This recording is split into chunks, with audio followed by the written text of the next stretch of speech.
Perkenalkan, nama saya Triyono, saya tinggal di Sukabumi, Jawa Barat. Almarhum istri saya mengalami 2 kali mati suri. Sebelum benar-benar meninggal dunia, ada pesan dari istri saya yang sangat penting yang ingin saya sampaikan kepada kalian. Ini amanat dari istri saya dan harus saya laksanakan.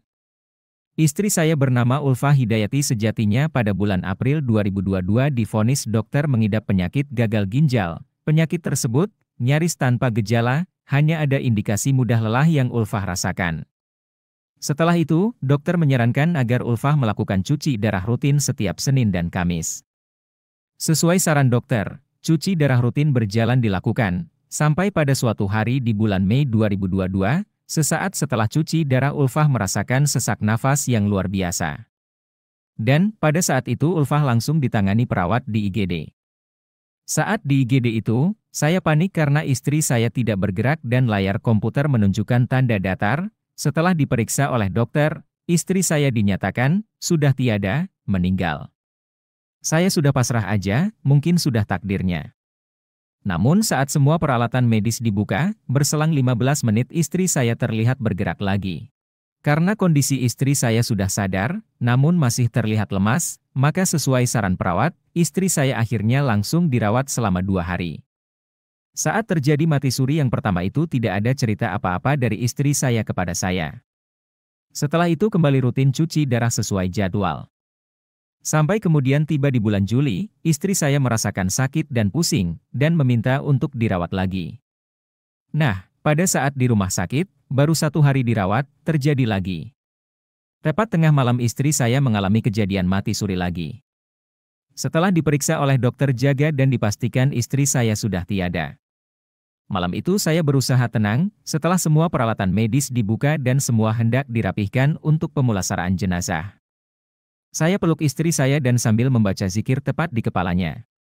Disitulah keajaiban terjadi, saat saya terus membaca zikir dan memeluknya hampir 30 menitan sambil menunggu keluarga pada datang, di luar dugaan istri saya bergerak dan mengucap istighfar dengan suara keras dan matanya menatap saya dengan tajam.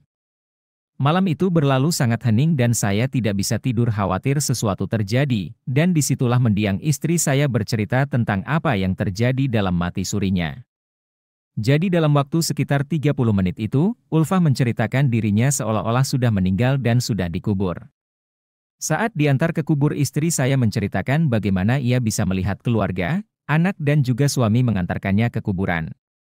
Saat sudah di dalam kubur itu, istri saya menceritakan, ia didatangi sosok yang tidak dikenal dan sosok itu memperlihatkan layar yang besar, di mana dalam layar besar itu diperlihatkan semua amal perbuatannya selama di dunia. Amal baik dan amal buruk terlihat semua.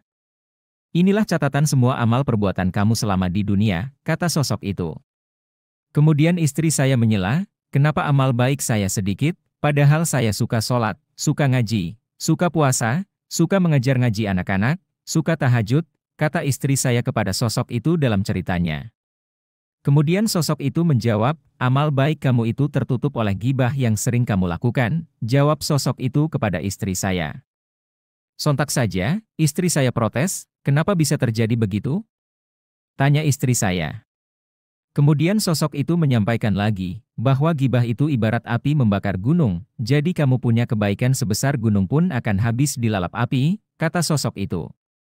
Lantas istri saya meminta kepada sosok itu untuk diberi kesempatan kembali ke dunia, dengan menyatakan akan lebih giat lagi dalam mendidik anak-anak mengaji, dan tidak akan gibah lagi.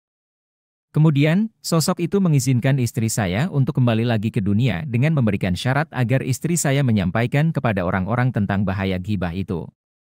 Silahkan kamu kembali ke dunia dan sampaikan kepada orang-orang yang kamu temui, bahwa gibah itu dapat membakar amal kebaikan ibarat api membakar gunung. Kemudian istri saya keesokan harinya dinyatakan boleh pulang oleh dokter. Namun, 3 hari kemudian, tepatnya tanggal 31 Agustus 2022, istri saya kembali sakit dan dirawat. Nah, yang terakhir dirawat itu benar-benar sudah takdirnya, istri saya benar-benar tiada dan pergi untuk selamanya.